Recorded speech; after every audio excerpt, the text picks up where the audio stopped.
Okay. So here we go, gang.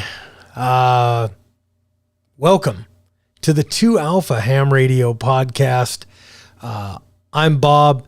In the Hamradio world, I'm known as Bob K6UDA of the K6UDA radio show. It's a YouTube show about ham radio. Been doing it for about 5 years, and I've really enjoyed it. But I have important things to say about some important topics. And because YouTube doesn't like a lot of controversy, they don't like a lot of things that people say about the Constitution and about our laws and about all that good stuff. I've kind of shied away from that. But we're at a point in our country where that stuff needs to be said. And we need more voices out there talking about it. So, hence the 2 Alpha to a ham radio podcast. I'm going to do this a few times. We'll see if anybody even enjoys this stuff. Look at this. Garrett is on here. Good morning, Garrett. Yes, you are the first one onto the 2 Alpha Ham Radio podcast, Garrett. Anyway, here's what I want to do. I want this to be kind of a free flow discussion of really ham radio, kind of more prepping stuff. I want to talk about things like the pew. This is the Springfield Hellcat. And it is, well, it's safe, empty, so I can point it at things like the camera and me. I want to talk about things like red dots. When red dots are needed, when they're not, what equipment maybe you want to have. I also want to talk about the laws and the current events that are going on. You've got tons of these states. You've got, several of the coastal states are, they are doing evil things with their laws, trying to limit or eliminate the Second Amendment. And it's all bad. It's all bad, guys. Those of us that live here in Idaho, and I'm going to be kind of Idaho concentric here. There's 26 states now. Over half the union has made constitutional carry. And I would say Idaho here so far is probably one of the leaders in the 2A world and 2A rights, and understanding that our rights are given to us by God and not the government, and the government can't take them away unless we vote them away. So what I really want to get across here is if we don't start standing up, my friends, if we don't get together on this, and this is not a right or a left issue. This is your rights, my rights, our children's rights, and our grandchildren. We need to be together on this. And this isn't just 2A, although I feel that I can contribute to the conversation, the greater 2A or 2 Alpha conversation here, because I spent 28 years as a California cop. And I know what the laws are in California. I spent my lifetime growing up in California as a 2A supporter, as a 2A activist from the time I was a kid. I mean, a young teenager. I've always supported the second. And I will continue to do that and fight for it for the rest of my life. Anyway, I have seen what took place in California, and I am deathly afraid that the same types of actors are gonna come into other states. They're gonna come into Idaho, and they're going to slowly creep their tyranny into our state, into our beautiful, beautiful state here, and do what they've done in California. California, they didn't just wake up one day and say, hey, we're banning all this stuff. We're going to ban AR-15s. We're going to ban standard capacity magazines, and we're going to make it so tough on you guys to exercise your rights. No, this was a slow creep. This started in 1989. 1989, I was actually a newspaper photographer. And we had a terrible, terrible thing. Yep. Happened in California, in Stockton, and I'm not even going to go into it, but that's what started it. Then that caught on. That's what Dianne Feinstein and her buddies there in Congress needed to get the attention and to do their little push for some gun control. And they came out with the 1994 gun control bill. California basically copied it and did the same thing. Theirs never expired in California, and it just got worse. I remember we were a free people in California at one time. We were able to do things like ride in the back of a pickup, decide if we wanted to wear a motorcycle helmet or if we didn't. We were able to, buy and sell a used pew. If we wanted to. If I wanted to sell this to my neighbor or my friend, I was able to do that. No problem. They give me the money, I give them the item. And California has done away with all that. I mean, it's now almost impossible. If you didn't register your old pre-whatever, I don't know even what year, if you didn't even register that because you didn't have to, and there's still no law that says you have to, well, now you can't buy ammo for that in California. And if I travel to California, I can't bring ammo with me. I can't buy ammo because it's crazy. This is how it creeps in. And we can't tolerate this creep, especially here in the free states.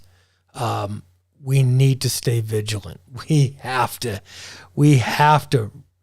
get active. Everybody needs to become an activist. Wow. End of rant.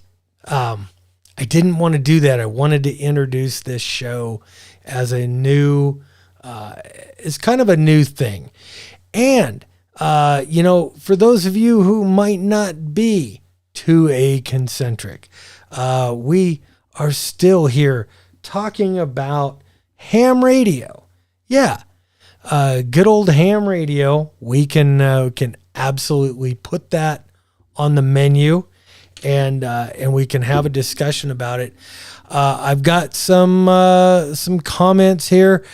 First, my illegitimate love child Garrett, he's in there.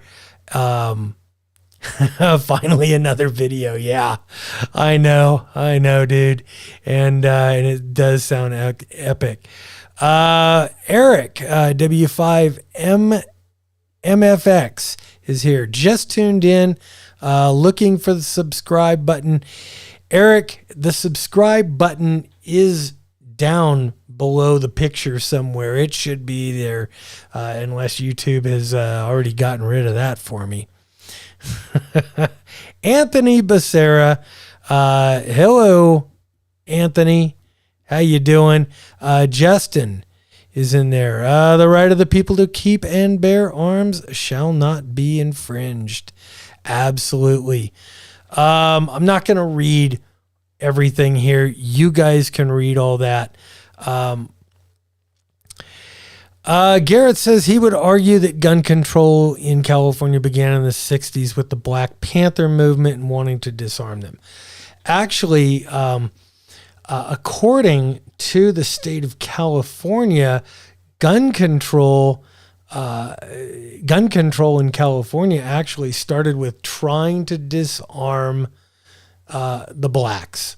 They wanted to disarm the blacks back in the 1700s, and that's when some of the original 2A laws that California is now citing as their justification to disarm the people. And what's funny is they're saying, hey, here's the laws that we're listing, and this is for St. Benitez, Judge Roger T. Benitez, who is hearing some of these cases again that have been sent back down to him. I don't want to go through everything. There's guys out there, there's 2A guys that do this presentation a whole lot better than I do. But Roger Benitez, Judge Benitez, he's from the Eastern District of the federal courts in California. He basically said, post Bruin, bring me a spreadsheet of all the laws that would justify the law that we're talking about. And right now, we are talking about the assault weapons ban, not my word, theirs. I would call it the sporting rifle ban or semi-auto ban, because it basically would ban almost everything. And the ammo ban and the magazine ban in California. So we're talking about those three big issues. California knows it's going to lose. It knows that at some point here, they're going to lose those laws, and then they'll try something else. They'll try some other bullshit, and it won't be good. It'll end up in court. But what they're trying to do now is prolong the inevitable. They just want to drag it out and drag it out. That's what guilty people do. They want to drag out the inevitable. They don't want to go to prison for the rest of their lives or face the death penalty. They want to drag it out in the courts. And that's what California is doing right now. They're attempting it. Judge Benitez is having none of that. In New York, they're kind of trying the same thing. And the judges there are kind of not having it. One of these just went to the Supreme Court, and as an emergency stay to the stay of an injunction. And really, if you're more interested in that right there. Go listen to the Armed Scholar, Anthony over there, man. He gets it. And he is a lawyer and he can explain that. Basically, I'm a dumb cop. And as a dumb cop, I know the laws in California, or I did know the laws in California when I lived there. I guess I don't know anything now. But I know how cops operate. And that's kind of the perspective that I want to bring to this show here. Let's see. A couple more comments in there. Any and all restrictions of the right shall be subject to strict scrutiny. Yes. And that's the key here.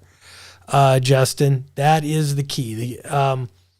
We can't let the courts, we can't let the politicians dictate to the courts that we're doing something in the greater good for the state. No. The individual, the people, this is paramount.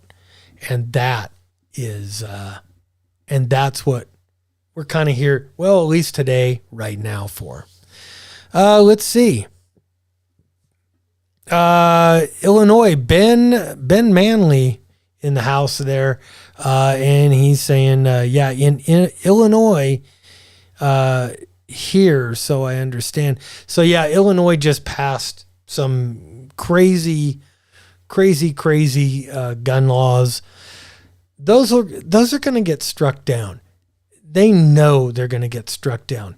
Here's what I would love to see. I would love to see in states that allow voter initiatives. And I don't know all which states do and which don't. The federal government really doesn't. But in the states like the state of California, if the people really wanted to take that state back, here's the best way to do it. Pass a voter initiative that says, look, any politician or group of politicians that pass any state or local laws or regulations that they know would be deemed unconstitutional, are guilty of a felony, strip them of their power, put them in jail. That's what needs to happen. We need to get tough. We need to hold their feet to the fire. Absolutely. Let's see. Yeah, Justin, so glad he lives in Iowa. We voted on it last November. That's awesome. That's the exact language we added to our state constitution. Justin, that's awesome. Go Iowa. I wish we would do something like that here in Idaho. We really need to. Idaho is run largely by the Republican machine. And when I say the machine, there's a lot of rhinos. I will not consider Brad Little as any kind of a conservative. And I don't think that Brad Little really cares much about the second. I just don't. And if I'm wrong, Brad or Governor Little, you're welcome to come on the show. I will gladly have you come on here, and we could talk about 2A rights. We could talk about the laws here in Idaho. Let's see. Life and death. None of the U.S. Supreme Court decisions and the state games to ignore them will have any meaning until the U.S. Supreme Court makes history by placing some of the state officials under contempt of court and locking them up. I agree. I absolutely agree in theory. What I don't think, and I might be wrong, I may very well be wrong, I don't think that's ever happened, that the Supreme Court has found anybody in contempt to the point of locking them up. Maybe they've sanctioned some attorneys, I don't know, but I don't think that they really have the teeth. I think the teeth come from county sheriffs across the country. And that's, really the county sheriff is who sets the bar as far as law enforcement. Did you know, if you look in California at least, look at any county sheriff, the sheriff. I have, a deputy badge. I was a deputy. But the sheriff, the elected guy, is the highest law enforcement official in that county. Over all the police chiefs, over all that, the sheriff runs the show. And in California, according to the California Constitution, there's the governor, the lieutenant governor, and then if both of those two are removed from office or become unable to do their duties, the sheriff of the most populous county in the state, all the sheriffs wear stars on their collar. All of them have 4 stars, like a 4-star general.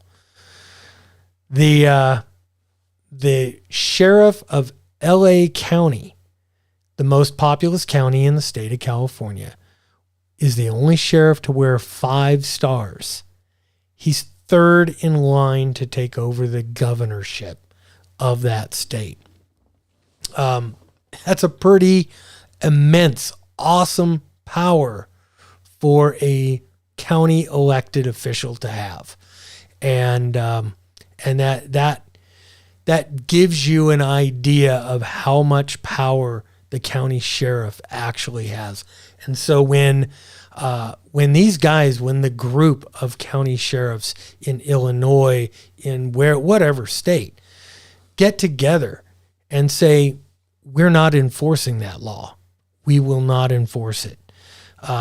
There's been some laws that California has said, California sheriffs have said, we will not enforce that. We will not deal with that law. We have too many other things to do, and the law is no good.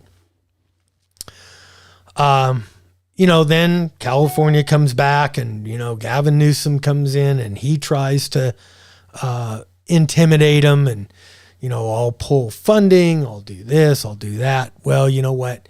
The sheriffs have an immense amount of power in California and in every other state in the union.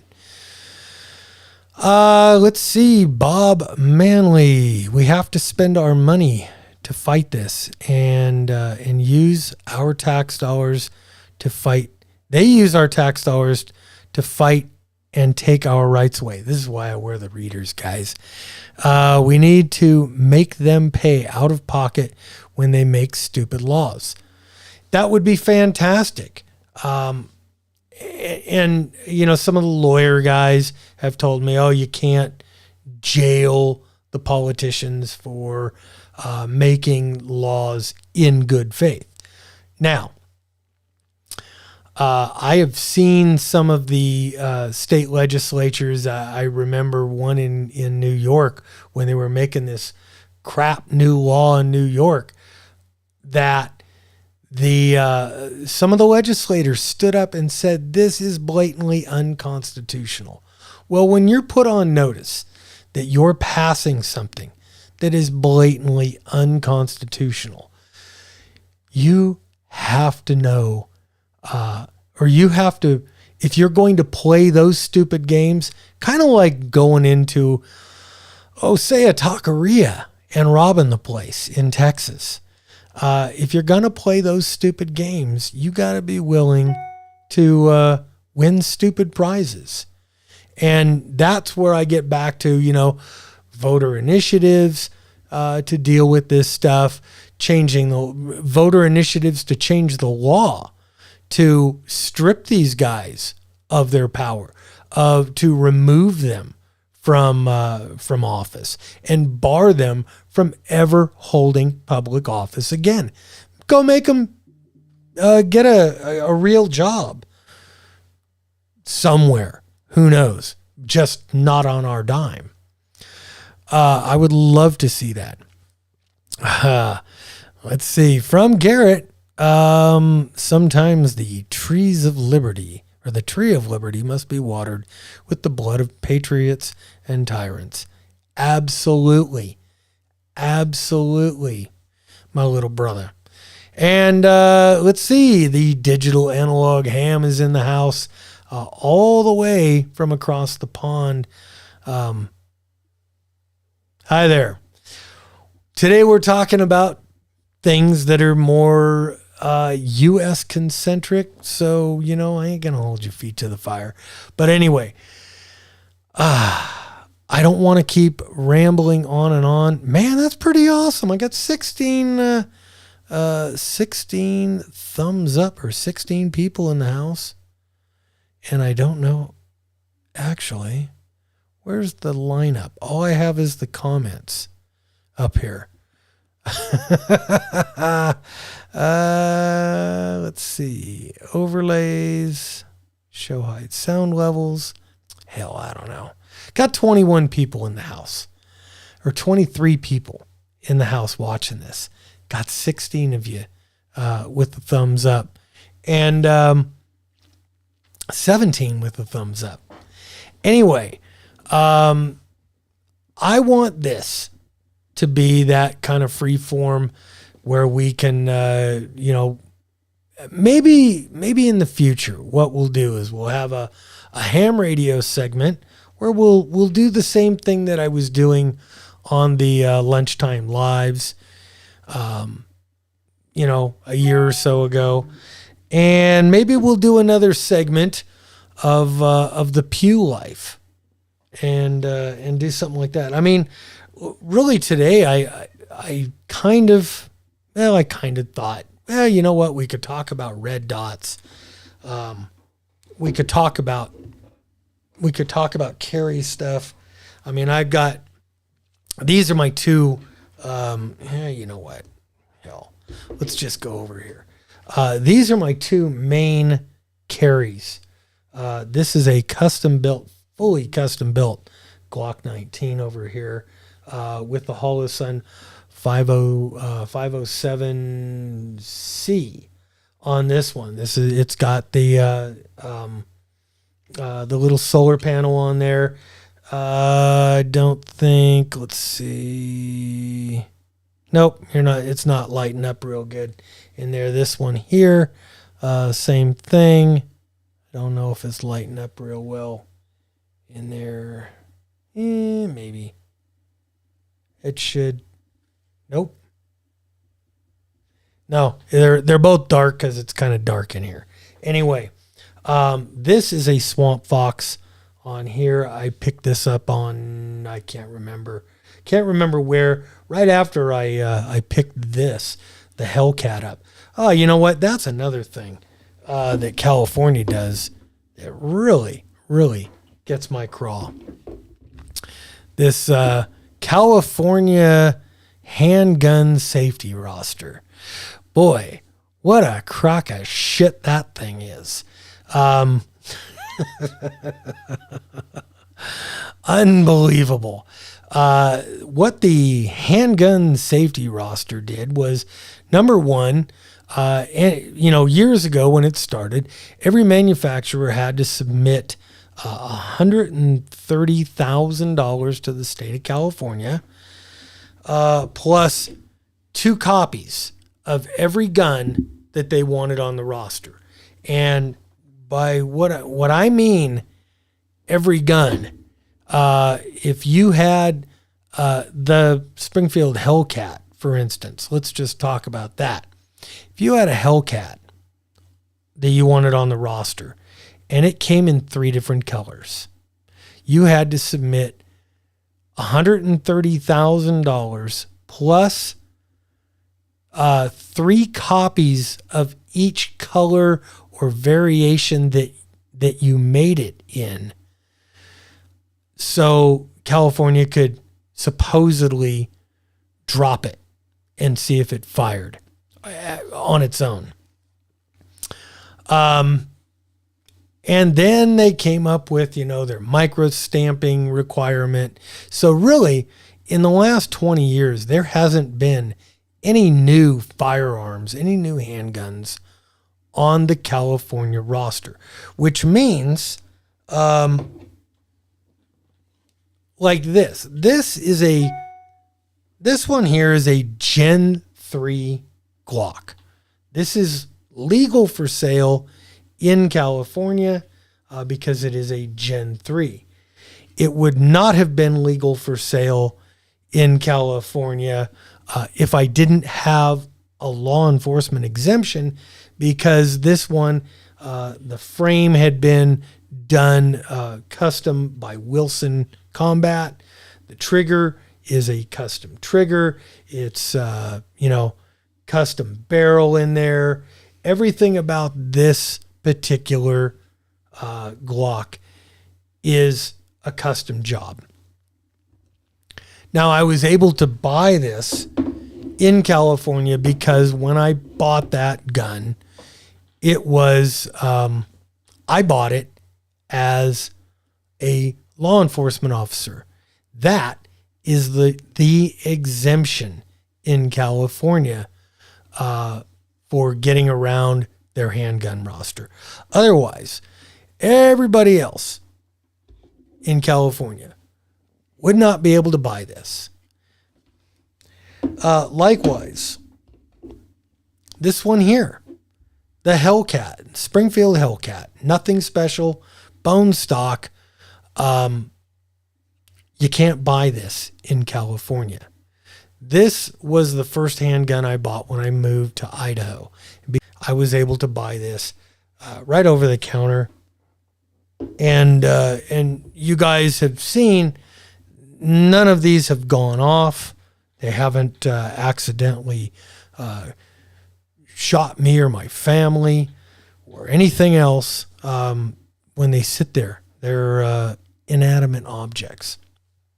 Anyway, Paramount says that he lives in New Jersey. Politicians often pass laws that are unconstitutional. Luckily, we have been winning lately. Yeah, you know what? We have been winning lately. Here's what's going to happen. My opinion. The Democrats will figure out a way to either stack the Supreme Court, turn it into the ninth, the most overturned district Supreme Court in the United States. Virtually the ninth gets everything wrong. Every ruling they do gets overturned eventually. They really do. It is crazy, and it's it's wrong. We're the ones who get screwed, and yeah, for right now things are looking a little bit better for us. I really am enjoying that aspect. I wish that the Supremes would get a little bit more forceful. I would love for them to say, look, the Second Amendment is absolute. Anything else is on its face unconstitutional unless you can prove that it's not unconstitutional. Let's see. Ben, we don't have any 30-round AR mags here. Let's see. Oh, you know what? I forgot. I could add these things to the comments. We don't have any 30-round mags here. They're all 10-round. 458 SOCOM magazines, which are legal. Yeah. So, what was it? There is not a 300 blackout. A 50 Beowulf round. It uses a 10 round 50 Beowulf magazine. Is the same magazine for a 30 round 223. Just thought I'd put it out there. So if you can have a 50 Beowulf, I'd go out and I'd buy 50 Beowulf magazines. I don't know what else. I don't know what else to say. So anyway, guys, I think at this point, let's just kind of call this a show today. I don't want to drag it out for an hour. I kind of wanted to come on here, introduce the concept of the show.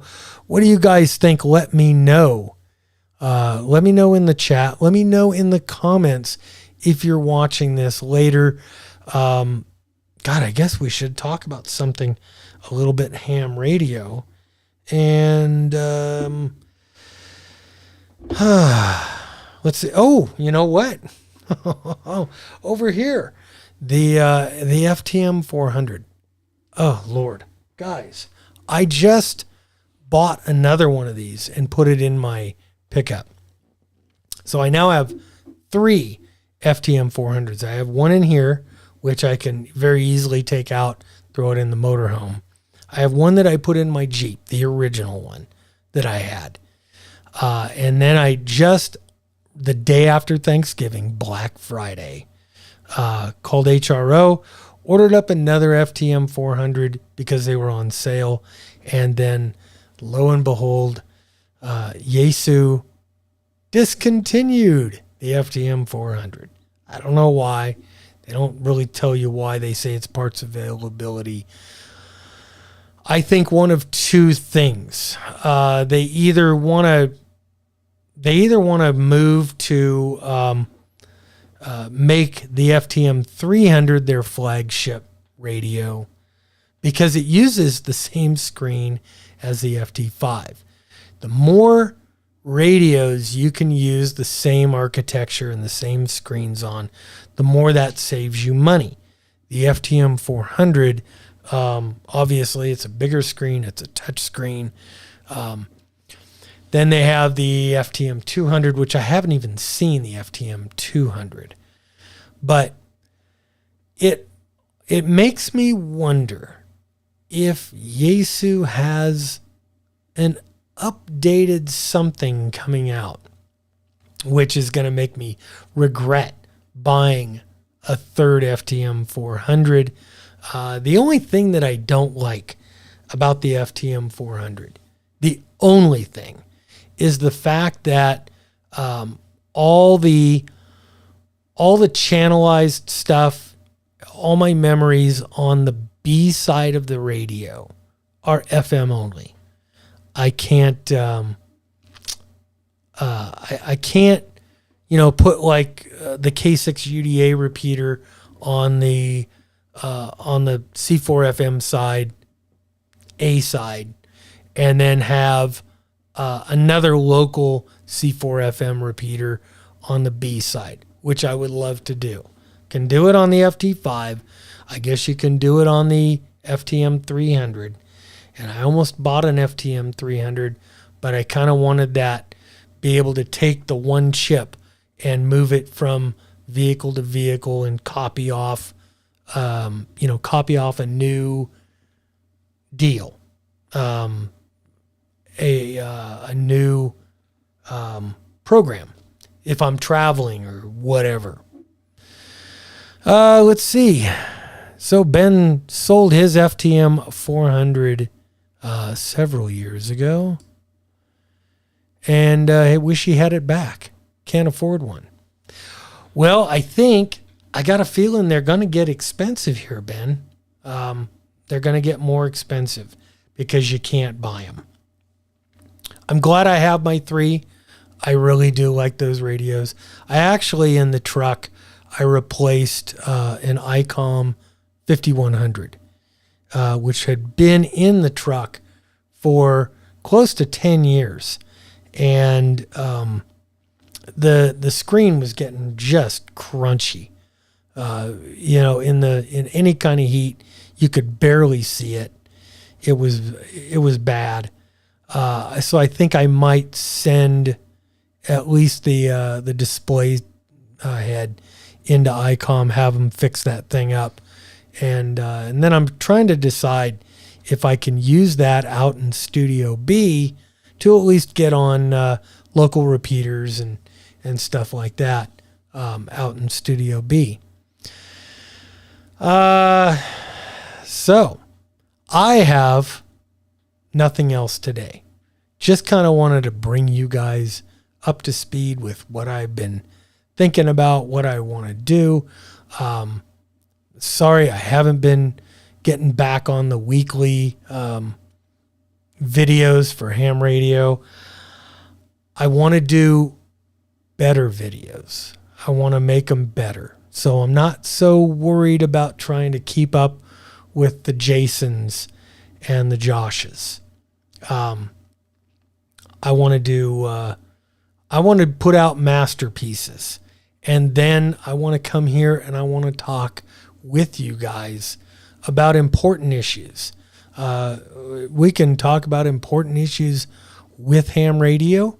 We can also talk about important issues with 2A, and I really look forward to the 2A stuff.